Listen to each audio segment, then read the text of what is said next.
Hi, I'm Duy, And I'm Minnie. and we are doing the animation corner for the Comics Cube. And today we're talking about Avatar, the Last Airbender.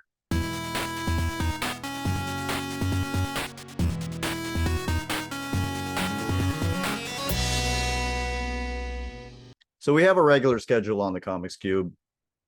So for most months have 4 weeks. Sometimes a month has 5 Mondays. So we have a new episode every Monday. July has 5 Mondays. On months that have 5 Mondays, the fifth Monday will be dedicated to something animated. And we're calling it the Animation Corner. And we are starting off with maybe the greatest adventure cartoon of all time, Avatar the Last Airbender. Am I wrong in that particular pronouncement, you think? The pronouncement. I was thinking like the pronunciation. I think you pronounced it just fine. But possibly like one of the greatest cartoons ever, or even shows. Yeah, I just specified it to adventure cartoon specifically because I didn't want to get in a whole debate about. I mean, one of Yeah, but it's definitely one of the greatest cartoons. one of the greatest shows of all time. I agree with that, actually. I agree with that. It is one of the greatest shows of all time. Avatar the Last Airbender is about an airbender named Aang who is frozen in a block of ice for 100 years and then is unfrozen and has to save the world from the Fire Nation. When did you start watching Avatar? When did you discover it? I discovered it when I was a law student. So this is when did it come out? 2005, I think. Yeah. So I was still in law school. So maybe it was still running. It was still running. Do you remember the episode where you first caught it? No, somebody burned it for me or something. So I started from episode one. Oh, you started from episode one. Yeah, and then I may have caught up, or maybe it had just finished running and then I watched all of it. I don't remember that. That's interesting. That's interesting. Why is that interesting? Because I was going to ask you, where did it, like, did it have all the episodes when you already watched it? Or was it only up to a certain episode and then you had to start watching it weekly? No, no, I don't think I was watching it weekly. So I think that I may have had like maybe the first two seasons and I thought it would run longer. Mm-hmm. And then the last season came and that's it. And I was like, that's it? Did you wait for the last season to finish before you consumed it? Or This is a really long time ago. Law school was a long time ago. I discovered Avatar in 2011. It's not that I discovered Avatar in 2011. It's that, my nephew was telling me about Avatar, Mm. like as it was airing. But I was still in the States and I just didn't want, I don't really watch TV like a lot of people watch TV. Yeah. So, I was still in the States. But in 2011, I was on a health kick. So I actually bought an exercise bike. Yeah. and, and I'm like, all right, I'm going to bike for an hour every day. And so I had to watch something while on the bike. Of course. And I chose Avatar The Last Airbender. And it was amazing. And pretty soon I just started watching it without being on the bike. Like I would stop and I would continue watching it. And then one day I just started watching it while sitting down on the couch, consuming some pizza until I finished it. So it was already over by then, 2011. Right. What was the impression it made on you? Okay, so like when I first saw it, I don't think I realized how great it was. You When did you didn't realize how unique it was compared to other cartoons? I just didn't really think about it that much. Okay. But again, I was in law school. You So were I, thinking about other things. I was thinking about other things and it was just kind of like something to do when I wasn't studying Okay. or when I should have been studying. Mm, Mm. mm. Um, There's an important distinction there that we all need to make, people. okay. Um, so it was only on my rewatch, I think, that I realized how good it was. Why was that? Is it because they were planting things from early on that pay off later? I guess like, as with many forms of art, like when you're no longer wondering what's going to happen next, you're no longer distracted by that. You can really just pay attention to the world and what's going on in a different way. And um the second time I watched it may have been after 2016. So And you then- waited. Hmm? You waited. Yeah. Okay. And in 2016, you know, we all know what was happening in the world in 2016. Like things were getting dark. And there was something about, I think, the hope in Avatar and the way that it portrayed people living in a dark time that kind of like brought a tear to my eye at the time. I agree. Yeah. So that's when I realized how great it was. Because like when it first came out, I think the world didn't feel as dark as it did after 2016. Well, it's weird because I think one of the interesting things about Avatar is, you know, you see a show like, you see a movie or a book like Lord of the Rings, and it's clearly based on like European mythology, European history, and then it's fantasied up, and or something like Game of Thrones, obviously. Mm-hmm. But Avatar does the same thing, except it does it with Asian Yeah. motifs. And I think it's pretty clear that like you know, the Fire Nation is supposed to be, would you say Imperial Japan? Okay, I know I've looked this up, and I think I looked it up, and it was like they're all loosely based on like the same country or something, or like different. I don't recall anymore. I Yeah, might be. so the water tribe is based on like the Inuits. Except for the water tribe, but like yeah, The airbenders are based on, you know, they're obviously Buddhist monks. yeah, And then I think that, you know, earth and fire might both be different aspects of China. yeah. Or what I but I was can also thinking. see like Or like fire being Imperial Japan. yeah. But the thing is, like, I watched it in 2020 again, Mm-hmm. and it hits you hard because now all of a sudden it sounds a lot like Trump's America. Yeah. It sounds a lot like, you know, other countries that are active today. Yeah. So it's a little bit, unfortunately, timeless. Yeah. I mean, good for us that I mean, fortunate for us that we have it. Agreed. Sad for the world. Except for the world that it still resonates. Yeah. Yeah, I think that the impression that it made on me, at first I thought it was going to be another Nickelodeon cartoon because, you know, the first words Aang says is like, do you want to go penguin sledding with me? And I'm like, this is going to be one of those annoying cartoons with a annoying kid character. And Okay. Well, see, here's the thing. Like, it was recommended to me by a friend, like a good friend whose taste I trust. I've trusted since like the 5th grade. okay. Yeah. So, like, I think she may have been in med school at the time or like a doctor, and she recommended it to me. And I was like, well, someone I've trusted since the 5th grade is now like a full adult and is saying this is a good show. I'll give it I will trust. Is there a specific moment where the show earned your trust? Um, I don't know. Like the first time I watched it, I didn't think too much about it again. But I think the part that like I really enjoyed the sensibilities of it was Ember Island.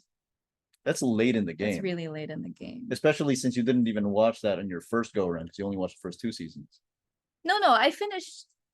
I mean, I stayed. I finished them all the first go around. Oh, okay. Yeah, I finished all 3 seasons the first go around. Wait, when you say Ember Island, do you mean the time that they all went to the beach, or the time that the actors The played them? actors. The time that the actors played them. That's when I was fully sold, and I guess I realized I probably would have to watch this whole thing again with a different eye, I think. Yeah, because it's the Emperor. I mean, it's hilarious. I'm glad that I watched Avatar in one go, but that's the one episode where I wish I could have had the buildup of like the many years of the episodes, because I think what they did was that they took a lot of fan stuff. Like apparently, so there's a part in the Ember Island players where they go over the Great Divide and they're like, yeah, no, we just keep going. Apparently that's because the fans hate that episode. Oh, really? They just hate that episode so much that the writers decided to make fun of it in that one episode. Or like Zuko having the wrong scar is Yeah. apparently a thing that happens a lot, Oh, really? like in fan art and stuff. Oh, in fan art. Okay, okay, It's like, oh yeah, your scar's on the wrong side. okay. So I think that's funny. Yeah. No, that whole episode, like I want to watch it again right now. Watch it again after this. Okay.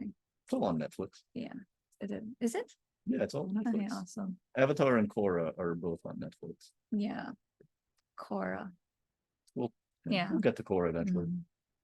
I think that when I look around, I see a lot of people saying that the show took off for them when Toph shows up. And I Okay. agree, she rounds out the whole group. Yeah, she brings like a kind of solid fun. Like definitely Sokka is fun, but Yeah. like Toph's brand of fun is I don't know. How would you describe Toph?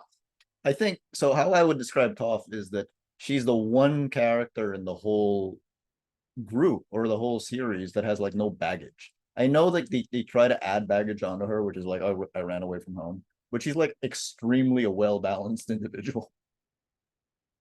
Hmm. Hmm. You don't think she's a well-balanced individual? I think that she is hyper independent and that's not necessarily well balanced. She's like afraid to rely on other people and like afraid to need other people. And in that she's also unwilling to give of herself. Like she's too much that way. I don't think that's well balanced. I think I've told you before that like if you were to ever become a voice actor for Avatar, I think Toph is the one character that I can really see you You playing. see, I think it would be Katara. I can imagine you saying I am Melon Boy. Well, I mean, and then the Fire Nation attacked. All that changed. I mean, I could do Katara, I think. But who would you rather be? Who would I rather be? I mean, I'd rather be Zuko. Well, that's a good one. That's a good character. We'll get to him in a bit. For me, the show actually really took off when Azula shows up because I'm like, you know what this is missing? This is missing like a really great villain. Because at that point we hadn't seen the Fire Lord. Yeah. We hadn't seen Ozai. And the only real villain that they had, because it wasn't going to be Zuko, you could kind of tell. You like, could tell? I didn't know that. I think you could tell early on that Zuko was they were trying to make Zuko sympathetic, whether or not they were going to actually turn him was up in the air. But I thought they were going to turn him because really early on, Katara meets with a fortune teller who tells her that you will end up with a really powerful bender. Yeah. And I thought, well, it's just too obvious if it's Aang. Oh, really? So it's going obviously, and I will die on this hill. It should have been Zuko. I mean, she was also a fortune teller.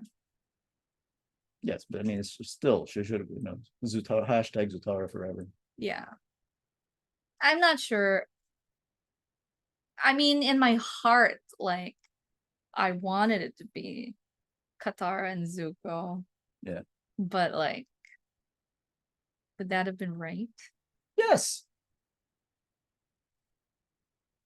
Yes, Aang and Katara is wrong. They're like brother and sister. Don't say that. They kind of are. Don't say that. They're not though, because Katara and Sokka are like that's the brother and sister dynamic. Katara and Sokka. In many ways, they're like mother and child. In a sense, they're like mother and child. So for me, it's like what was missing was like a really great villain because the other constant villain was General Zhao. Yeah. Who was not very impressive. Yeah. I was not a big fan of his. And I'm glad that they killed him early on. Yeah. So the moment Azula shows up and she's clearly like the deadliest bender in this earth, she's a deadlier villain than the Fire Lord, I think. She shoots blue flame. And she's psycho. And she's completely psycho. There's no rationale other than she really wants to hurt people. Like that's where the show takes off for me. What episode was that? I think it's the first episode of season 2, but you actually see her in a flashback in season 1. when Ozai burns Zuko's face. Mhm. So you actually do see Azula in the crowd. And then Azula puts together her team of like the two most skilled non-bending fighters. I suppose Suki would be the other most skilled non-bending fighter. Sokka would be number 4. Yeah, I guess Sokka would be number 4. Yeah. Yeah, he's not really. He's a strategy guy. He's a strategy guy. He's a smart one. Yeah. I think that's brilliant about Sokka is like they make him look like a dumb character, Yeah. but he's actually the smartest character in the whole show. Yeah. And they all rely on him for the planning. And he's clearly also their leader. Yeah. But until they say like you're the leader, like you don't actually think that he's the leader. But he's clearly their leader. He's their strategist and he plans everything. And if he's not around, they go to pieces. Do they? I think so. Like the episode where he goes training? The episode where he goes training, all of a sudden, like they don't know what they're doing. Wait, what happened in the episode again? In the episode where he goes training, he finds a sword master. Yeah. What happens to everyone else while he's doing that? They're chilling at camp. And then Katara tries to make jokes. Oh, yeah. And Toph is like, no. I guess the jokes don't run in the family. Yeah. Yeah. He can't make jokes. No, she's bad at it. So Azula is for me was the perfect villain and was the perfect counterpart for the best character on the show, which is Zuko. Mm. So do you have a favorite character? I mean, it's Zuko. It's obviously Zuko. It's obviously Zuko. Zuko is possibly my favorite fictional character of all time. Really? Yeah. Who could be better than Zuko? Who has a better story than Zuko? Very few people would be in the running, I think. But I think that's very impressive what they did with Zuko. Yeah. Because when they first introduced Zuko, he actually came off to me as like Sokka's counterpart. Because I know Aang is supposed to fight the Fire Lord. Yeah. Right. So if Aang's supposed to fight the Fire Lord and Zuko is the Fire Lord's son, all of a sudden, who is Zuko supposed to be fighting? And then he was coming off to me like it was going to be Sokka, who was the leader of the Water Tribe. But eventually you're like, oh yeah, he actually is very similar to Aang in a way. Because now he has to learn all of these different disciplines and have respect for the other disciplines. Zuko? Yeah, there's a clip up on Instagram where like in the last Agni Kai between Zuko and Azula, you can see him do moves from all of the other elements. But he does it all with fire. So there's one where he blocks Azula's fire thing by having like this earth stance. And then he does the spinner thing, like he's down on the ground, he does the spin thing, which is an air move. And then he redirects lightning, which is a water. Right. Very. So what is it about Zuko? What is it? It's his like story of like, I guess, in a sense, redemption, but it's not though. It's more than that. It's like, I mean, it's a kind of a universal thing in a sense, like when, we're all people, we're all products of our upbringing, right? And Zuko very much so. Yes. And it takes so much to overcome where you're coming from. And that's fucking compelling, I think. I mean, it's I don't think anyone in most shows have like the same kind of like genuine growth that I think Zuko had. And that's what I find like so compelling about it. Because at some point you really kind of hate him at some point, because like yeah, it's the wishy-washiness of it. It's the he turns good. Yeah. He becomes good, but it's kind of like the superficial good. Yeah. So or it's like a good out of like convenience in a way. So in case everybody forgot, what happened was Appa got stolen. I understand that's a very traumatic episode for you. Yeah, I can't watch that. You can't watch that episode. I mean, I rewatched Avatar several times, but I don't always rewatch that episode. The episode where he gets stolen, or the episode where he is missing? The episode that goes through what he was going through. Oh, that's rough. Yeah. Yeah, that's that rough. follows him. It's hard for me. So Appa gets stolen. Zuko's in Ba Sing Se, and he's about to steal Appa from the Earth Kingdom. And instead of stealing Appa to give back, to bait the Avatar, Iroh confronts him and tells him to create his own destiny. So he actually frees Appa. And then he's good for a few episodes until Azula convinces him to side with her and fight both Aang and Katara and their uncle Iroh. Yeah. So that he could come back to the Fire Nation. Yeah. And then for like half of season 3, he's solidly with the Fire Nation, but he has doubts. Yeah. And then during the invasion, he confronts his father, at which point he redirects lightning right back at his father. So the moment where he turns against Uncle Iroh, I remember jumping out of my chair and yelling, "Oh, you bastard." Like, I hated him so much. Yeah. But it's because you know that he has the capability of making the right decision and he chooses not to make the right decision. But again, it's so hard to say what the right decision is in that context because, like, how old was Zuko? He's 16. He's 16 years old, and we're talking about his family, his nation, his father. How is a 16-year-old supposed to like just turn? It shouldn't be. It can't be easy. Right. So that's my question. Like, how important is Uncle Iroh to the development of Zuko? Because I think that if he had just turned and fought Aang and Katara, I wouldn't have been so mad.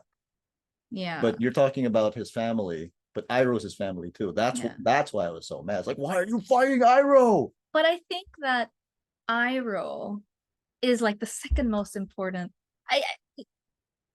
I never say Iroh is my favorite character in all of fiction, but like I guess because of the role that he plays, like the essential role that he plays in the growth of Zuko, he might be one of my favorite characters because like it's this message about, what kind of impact that kind of love has in a person's life. Yeah. Like it makes all the difference. Like right now, I'll get fucking tear. Can we curse on this channel? Well, anyway. You already did. Okay. I am getting teary-eyed right now just thinking about the impact that Iroh had in Zuko's life. And because you can't have it's gonna be almost impossible, I think, for a 16-year-old especially to quote unquote make the right decision in that context without someone like Iroh, without the love Of someone like Iroh. So I think Iroh is super important because he's the Mr. Miyagi figure. I did a mental reference and I said Mr. Miyagi instead of Yoda. So because he's the Mr. Miyagi figure. But also I think there's a lot of stuff about Iroh that is unmentioned on the show, right? So like early on, Aang goes to the spirit world and Iroh actually sees him. But like this is never mentioned again. This is never mentioned again. You just know that Iroh at some point has been to the spirit world. Or like when Aang and Zuko go find the dragons, and then they said that, oh yeah, the last dragon was actually killed by your uncle Iroh. And it turns out that Iroh actually saved the dragons and hid them. Or all of the time during the war that Iroh really, really, really tried to get into Ba Sing Se. So you know that he wasn't always all good. Yeah. So he has his own arc. And He I think it's brilliant that they never actually show it. Yeah. Because it leaves it up in your head. Yeah. Although on that note, like I would love to watch a show about like a prequel Iroh. That would be cool. Yeah. That would be cool. Do you remember the finale, what he does? What does he do? We don't know. Oh. Because what happens is like the White Lotus, so like that's all the old men. In the so they're on the wall of Ba Sing Se, and then Iroh's like, all my life I thought I would break the walls of Ba Sing Se, but I just now realize it would be to save it. Yeah. Right. And then they all go into the walls of Ba Sing Se, and then you see everyone else do something. You see Bumi do something, and Pian Dao and the other firemen, Zhang Zhang, do something. The next time you see Iroh, he's in the middle of Ba Sing Se burning the Fire Nation flag. So he came all the way from the edge of Ba Sing Se to the middle of Ba Sing Se. He's the only one in the middle of Ba Sing Se, but you never see how he does it. So he's clearly the toughest and most badass out of all of them. Mm-hmm. And I think it's brilliant because you're like, Iroh's a badass. He is a badass. A badass who likes his tea. What about so like is it also very important that Zuko's counterpart in the show is Azula? Because family, but also she's crazy. Like why do you think Iroh doesn't make an effort with Azula? Well, I think they established early on, or kind of like, at least in relation to Azula, he was like a little bit sexist, right? Because, like that kind of is what pissed off Azula as a kid, is like Uncle Iroh sent gifts from Ba Sing Se, and he gave Zuko some cool, I don't know, maybe it was like a weapon or something. Yeah. And then he sent her a doll. And like clearly Azula was not into dolls. But like, she was a girl. So I guess that's just Can I confess to subconscious bias? mm. I never noticed anything wrong with that scene until you mentioned it. Well, there you go. So like now you're saying it, I'm like, oh yeah, that is ass. yeah. So sure, she was a little psycho, but like she might have also been like dismissed a little bit despite her power because and natural ability, just because she was not a man. Mm-hmm. Yeah, and maybe that drove. Clearly, there was always something wrong with her, but like maybe that also kind of pushed her off the edge. Did you realize at one point that Zuko was obviously going to be the fire bending teacher for Aang? I'm not sure. That was so long ago. Yeah. Did you? I think by the time season 3 starts, like I was like, oh yeah, it's got to be Zuko. Yeah. But also, my favorite episode. So I'm going to ask you what your favorite episode is. My favorite episode is the Firebending Masters, which is the one where Aang and Zuko go find the dragons. Just because I think it's beautiful. Yeah. I think it's beautiful that Zuko learns that he doesn't have to use his anger to control his fire. He can use other emotions. I think it's beautiful that there are other colors of fire. And that whole scene with the dragons is just a beautifully animated scene. Yeah, it is. It's not one of my favorite episodes though. Though I do appreciate like the choreography of their scenes. Yeah. My favorite, I think I always like things with some sense of humor. So it's Ember Island, and then also the episode where Aang hasn't slept for weeks. Yeah, Nightmares and Daydreams. Yeah. I loved seeing Appa and Momo talk. Yeah. That's like awesome. Appa standing upright is an amazing image. Yeah. And even like I really liked seeing Zuko rehearse the lines that he was going to say. Yeah. When he wanted to offer himself as a fire teacher. Hello, Zuko here. Yeah. I really liked that. I guess there was something about like the genuineness of it, but like the humor of it. For a show with several funny characters, Zuko has, and a character who isn't funny, Zuko has several funny lines like "Hello, Zuko here," and "That's rough, buddy." Yeah. What about if you want funny episodes? What about Avatar Day? Avatar Day. It's the one where Aang is arrested because of something that happened when something Kyoshi did. Oh yeah, 300 years ago. Yeah. That's okay for me. That one's just okay. And Sokka has to wear like a hat and the pipe. Yeah. Because he's like, I'm a detective. Yeah. That's not one I revisit much, but like maybe I will. Do you like that one? I like the whole like so whenever I revisit Avatar, I realize that if I start from the invasion, I can't stop. Yeah. I'm gonna watch the whole thing from the invasion until the end. Because it's just like one thing after another. Everybody goes on a road trip with Zuko. Zuko becomes the most important character in the show. Who is the most important character in the show? Like he is there's that two-part episode where he and Sokka break Suki out of the boiling rock. Mhm. And Aang's not even in it. Yeah. See, this is the last stretch of the show, and Aang's not even in 2 episodes. Yeah. Maybe Zuko is the main character. In many ways, I think Zuko is the main character because I think in many ways, Zuko versus Azula at the end is the actual main event. Yeah. Of the whole series. It's better animated than Aang versus Ozai. Zuko loses as he always does. He never wins a fight in this whole series, except for Zhao. Really? I did not notice that. No, he never wins a fight. Not once. Like even that episode where he does win a fight, the one where he's alone, traveling, hiding that he's the Fire Nation prince, he only wins it because he uses firebending, which he wasn't supposed to. Mm-hmm. So other than that, he loses every other fight he's in. But I think it makes him admirable. He's resilient. He's very resilient, and he just doesn't give up. He's relentless. He is. Yeah. So we haven't talked about Aang, Katara, or Sokka that much. We've just been talking about Zuko. Clearly the Zuko show. That's why. It's clearly the Zuko show. He's clearly the best character. I think like Aang, he became more interesting to me when I watched Korra.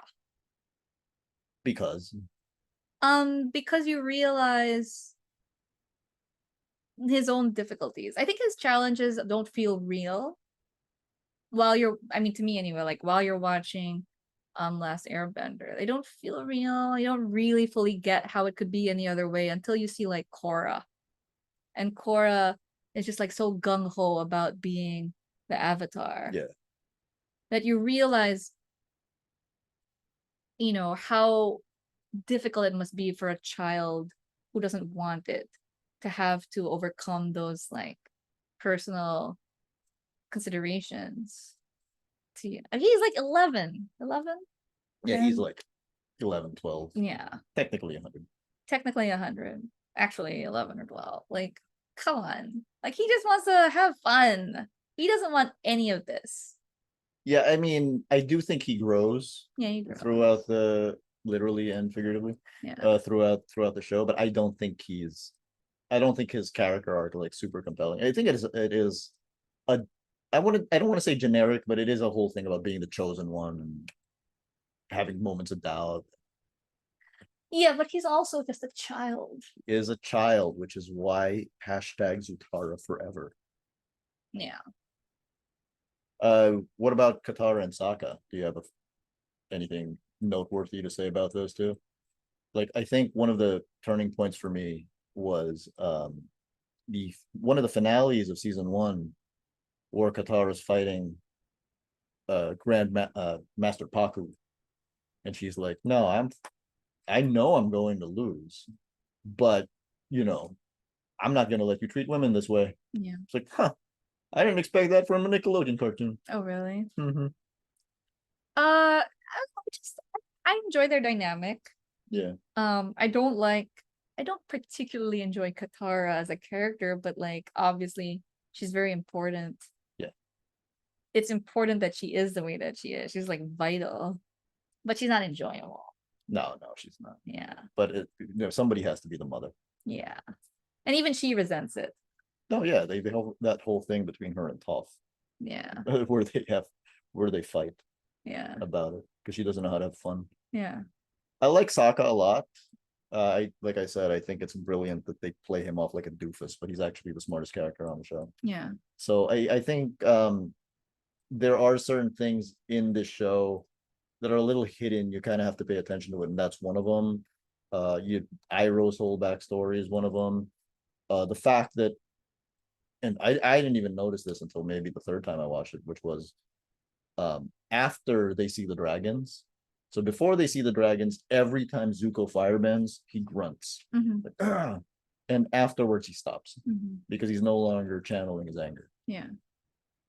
Just stuff like that. I think there's a lot of detail that they put in, but not everyone is necessarily going to latch onto or to grasp right away. But I think it's very, very impressive because, again, it's a Nickelodeon show. I'm used to fart jokes, I guess. Okay, this might be the first like Nickelodeon show I've actually watched then. From the 90s? No. Like watched straight or like watched more than a handful of episodes of. No. Not like because I used to watch it religiously in the 90s. Nah, I Like don't think The Adventures of Pete and Pete. yeah, no. Stuff like that. No. I think Avatar changed it. Well, I think I never really liked the art style of Nickelodeon cartoons actually. Yeah. Like I tried to get into Ren and Stimpy back in the day. But I think ultimately I just didn't like the way they looked. Yeah, I watched Ren and Stimpy. I don't think I was particularly entertained by it. Yeah. But I did like the way Avatar looked. Yeah, I mean, like I said, like when the first episode, when I think snot was coming out of Aang's nose, that's what I expected from a Nickelodeon show. I see. And I think Avatar changed the whole paradigm for Nickelodeon because after that it wasn't the same. Is there anything else you'd like to point out about the show? Anything else that sticks out to you? Anything else that sticks out to me? It's such a there's no one thing about like Avatar. I just think as a show, it's the kind of show that I think anyone in the world could enjoy. Whether or not Specifically because of Zuko. necessary, but I think that's the most important story it has to say. Yeah. I think it's a very valuable one, like no matter well, one, like, check your values or like check your sense of what is right and wrong because like obviously Zuko always was trying to do what was right, what he thought was right. I mean, Zuko's always trying to be a good person based on the framework he was given as a child. There's a difference between him and his sister. His sister doesn't care what's right. His sister is like, you know what, I'm just gonna do She just wants to watch the world burn what I want to do. as she sets it on fire. Yeah.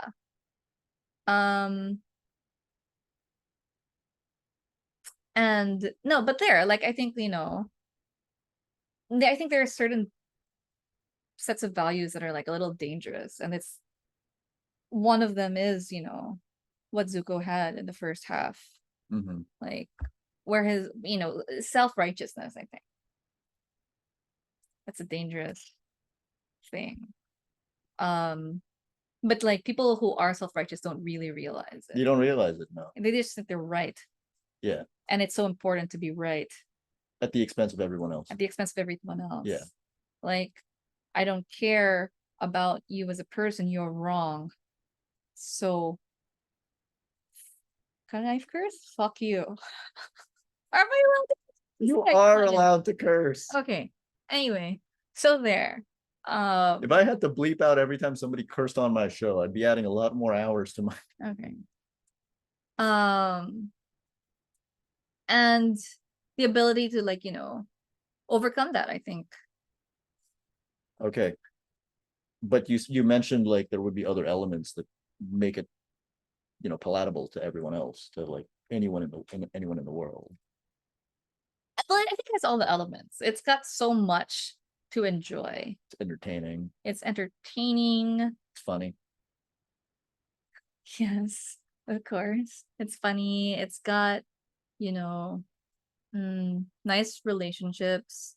It's got, I think like the world building is awesome. Yeah. Like, I mean, everybody, I mean, it's common reference, but cabbages, like, what is about that? That's so enjoyable. It's the way that guy says it. It's- But I think the first time that they went back to Omashu to see Boomy, I was like, oh, they really thought this geography through. And we were talking about the world building. When they go through that secret tunnel, that's like a really well thought out way of like bridging two places where like, they were earthbenders in the Mm, they but the the thing that really rounds out the world building for me is all the songs that they made up. So mm, um the songs that they made up, including winter, spring, summer, and fall. Everyone's favorite, which is Secret yeah. Tunnel. To this day, I cannot hear the word Secret Tunnel without having to sing that song.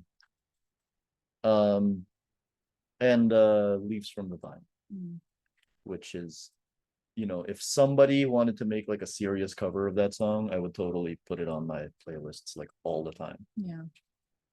Does it bring a tear to your eye? If I played it long enough, it would. Mm. Does it bring a tear to your eye? I'm not sure. It might. It may have. Okay, here's a random question. Mhm. Who do you ship in the show? I mean, it would Aside from Zutara. it would all who else is it Toph and Which is Sokka? which is sad because I actually do like May.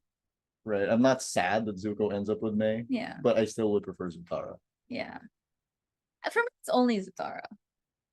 I mean, I get that some people like Sokka and Toph, but Sokka and Toph, Sokka and Yue, or Sokka and Suki. for me, it's Suki. It's got to be Suki, Suki. yeah. Suki's awesome. Yui's in like like one episode, and she's the moon. Yeah, every time Sokka and Suki kiss, Yue is watching. Yeah, she's cool with it. She wants him to be happy. She seemed like a good. Yeah, I think that's another episode actually. I didn't mention it, but I think that's another episode where I was like, huh, that's really not what I expected. Like when she dies, Yeah, like when Zhao kills that fish and then Yue sacrifices herself to replace the fish. I thought that was pretty amazing. yeah. You know, another episode that was painful for me. Okay. I felt bad. And like so there's a handful of episodes that make me feel really bad. One of them is that. Another one, of course, is Appa Yeah. getting kidnapped. I also get really bummed out when the library goes down. That's the same episode, Rob. Same episode, but the episode that follows Appa is the Yeah. one that makes me feel really bad.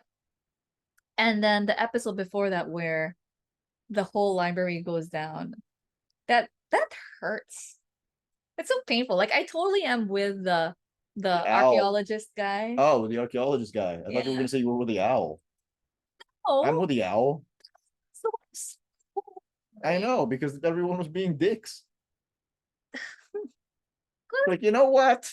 You don't deserve my books. Such a tyrant. You don't deserve my I'm books. just gonna sink it all. Don't come here using it for war. What are you doing? Just be quiet. No, I felt bad. Like what a shame. It is a shame. It's like the Library of Alexandria. Yeah.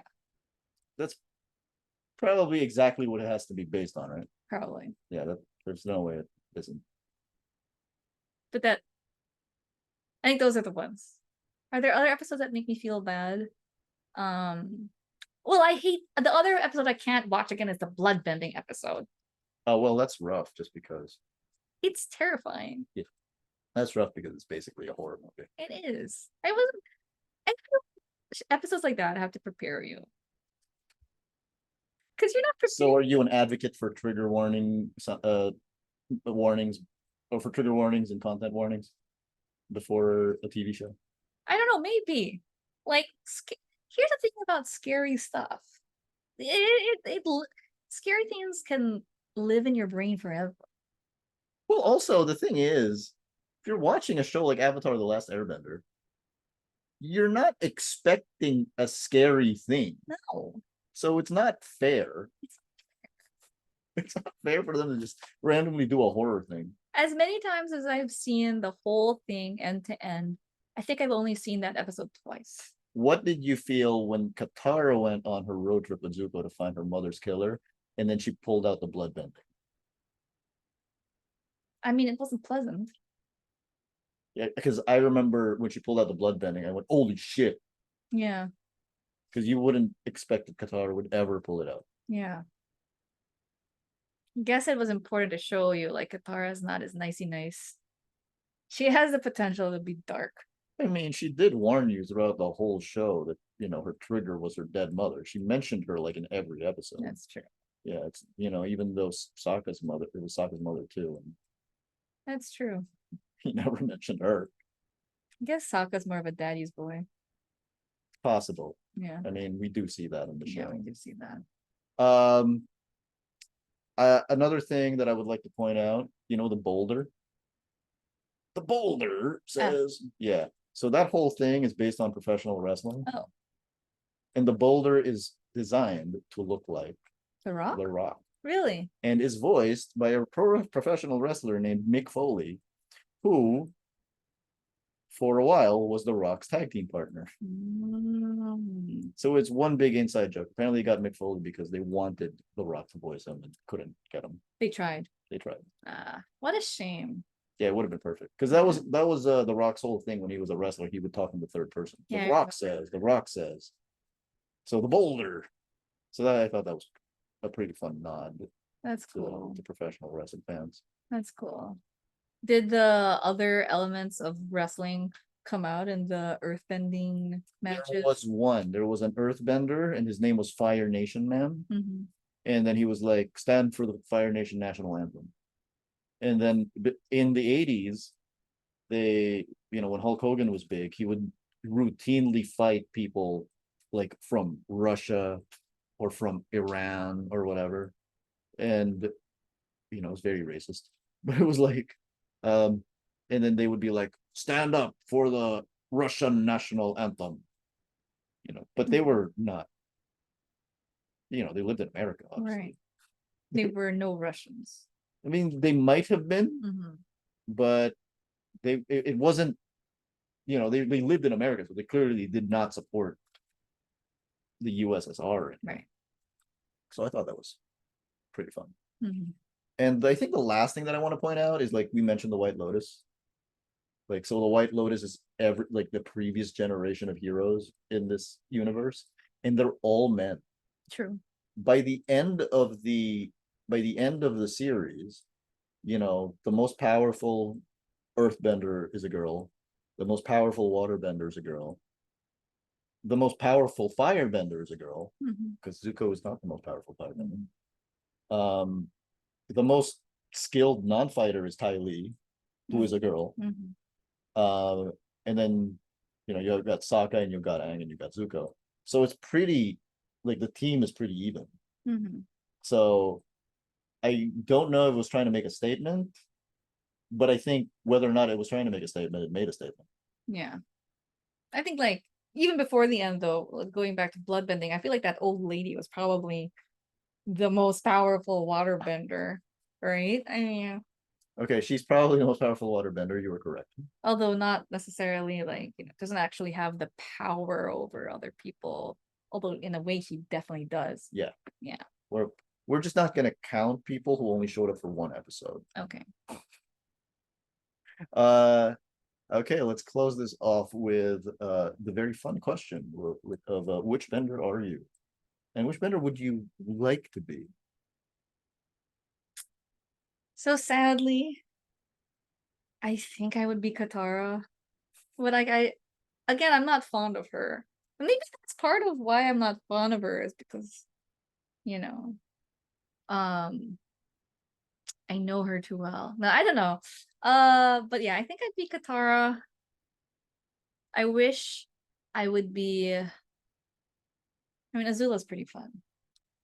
Like if I was gonna be a bender in that show, Yeah. who's more fun to play than Azula? Right. So if you were going to voice anyone, you think you'd have more fun playing Azula? She's definitely more fun than Katara to voice. Yeah, absolutely. I mean, if anyone I'd probably want to voice Zuko. I think Azula is more fun. Yes. I'll be Azula. You can be. Okay. Yeah. Okay. Yeah. So, but like, regardless of character, which element do you think you are? Probably water. I think you're definitely a solid water. Yeah. Yeah, you're. with the potential of like bloodbending. I think. It's just you're very calm and collected Mm, I'm and adaptable. adaptable. Yeah. And you are. I think I'm unfortunately pretty clearly in the Fire Nation Cause because I'm stubborn and and uh okay. and I have very strong opinions on stuff Mm. and probably let my emotions get in the way too much. Is that a fire thing?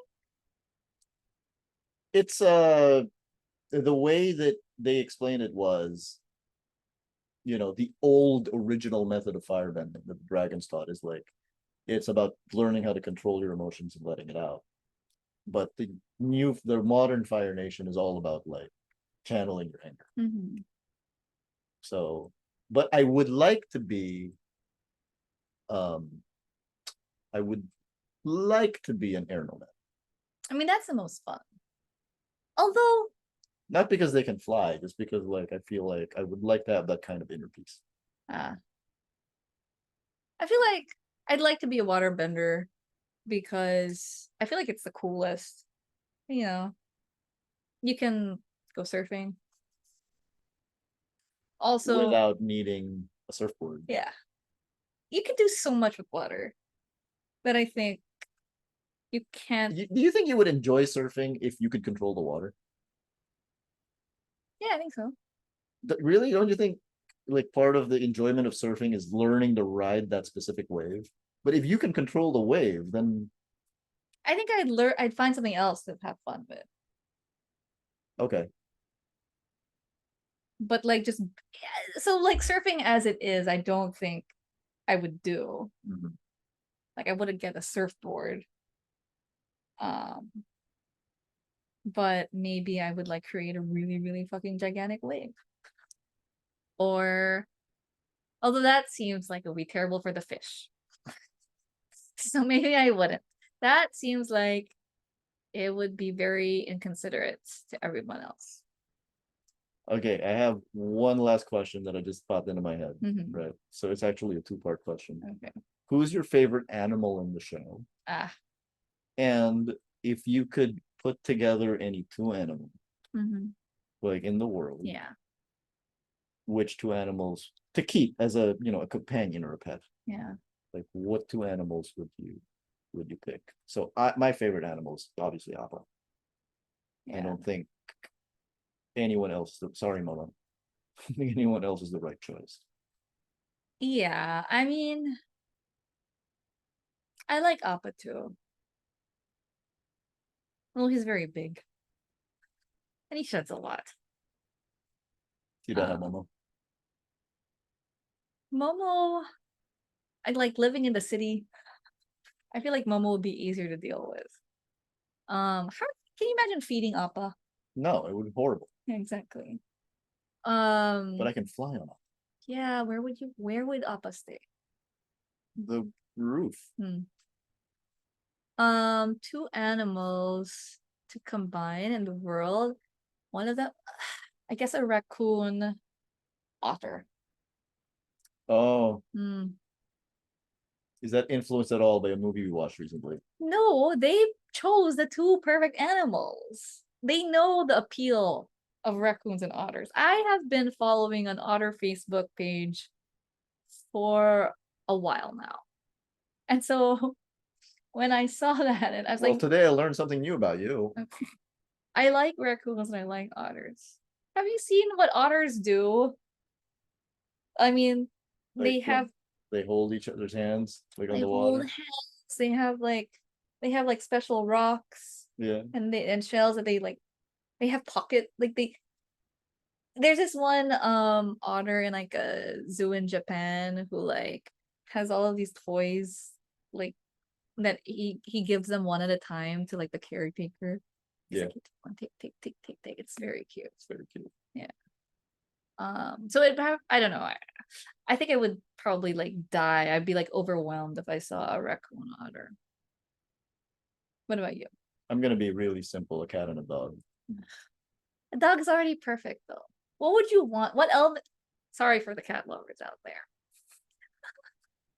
There is one thing that a cat can do that dogs can't do, What? which is clean up after itself. In a sense. You know what? Like, instead of taking your dog out for a walk, just let it go out. It'll do whatever. Find a litter box. Come back. I mean, I'm not gonna go into litter boxes physically or like figuratively. I'm not gonna, or verbally, I'm not gonna talk about, but no. You read about litter boxes later.